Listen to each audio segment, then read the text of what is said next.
Hello everyone, welcome back to my channel Kolkata. তোমরা সবাই কেমন আছো? আশা করছি ভালো আছো, আর আমিও মোটামুটি ভালোই আছি। সকালবেলায় উঠে এখানে আমি বাটার পাউরুটি তৈরি করছিলাম। তো আজকের ব্লগটা সবাই পুরো শেষ পর্যন্ত দেখতে থাকো, দেখবে অনেক কিছু দেখতে পাবে, মজাদার হবে। তো যাই হোক, এখানে আমার বাটার পাউরুটি তৈরি হয়ে গেছে। তারপর দুপুরবেলায় খাওয়া দাওয়া করার পর আমি রেডি হয়ে গেছি, কারণ আজকে আমরা যাব আমার মামা বাড়ি, কারণ আজকে আমার বোনুর বার্থডে। তাই আজকে আমরা মামা বাড়ি যাবো। তো যাই হোক, মামা বাড়ি যাওয়ার উদ্দেশ্যে আমরা বেরিয়ে গিয়েছি।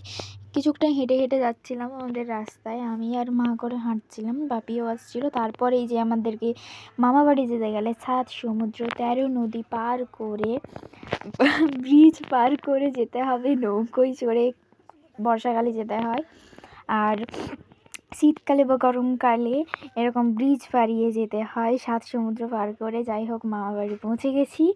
তারপর এখানে এসে একটুখানি খাওয়া দাওয়া করছিলাম। আর এই যে এখানে জন্মদিনের জন্য এখানটাই সাজানো হয়েছিল এরকম, আর এখানে গোপু সোনা বসেছিল, দেখো কি কিউট লাগছে, ওকে খেতে দেওয়াও হয়েছে মিষ্টি। তারপর এখানে সৎসঙ্গ হচ্ছিল বোনের জন্মদিন উপলক্ষে, তো সবাই এসেছিলো ওখানে। সব ঠাকুরই বলে, যাই হোক, অনুকূল ঠাকুরের সৎসঙ্গ হচ্ছিল, সবাই এসেছিলো, গান করছিল। যাই হোক, তোমরাও একটু গানটা শুনে নাও, একটা দিদিভাই গান করবে।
তো দিদিভাইটার গানের গলাটা খুবই সুন্দর। আর যাই হোক, শুধু দিদিভাই নয়, অনেকেই গান করেছিল, কিন্তু আমার ওই দিদিভাইয়ের গানটা একটু বেশ ভালো লেগেছে, তাই ওই গানটাই আমি ভিডিও বানিয়েছিলাম। তারপর আমাদের গোপু সোনাকে ঘুম পাড়াতে হবে, যার জন্য আমি ছাদে ওকে নিয়ে চলে এলাম। মাইমা বললো ছাদে গিয়ে বসিয়ে দিয়ে ওকে ঘুম পাড়িয়ে দিয়ে চলে আসতে।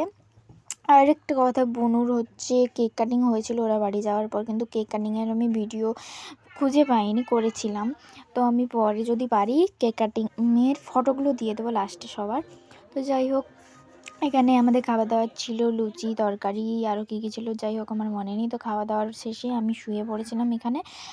তো যাই হোক, আজকের মতো ভিডিওটা এতটাই। টাটা, সবাই ভালো থেকো।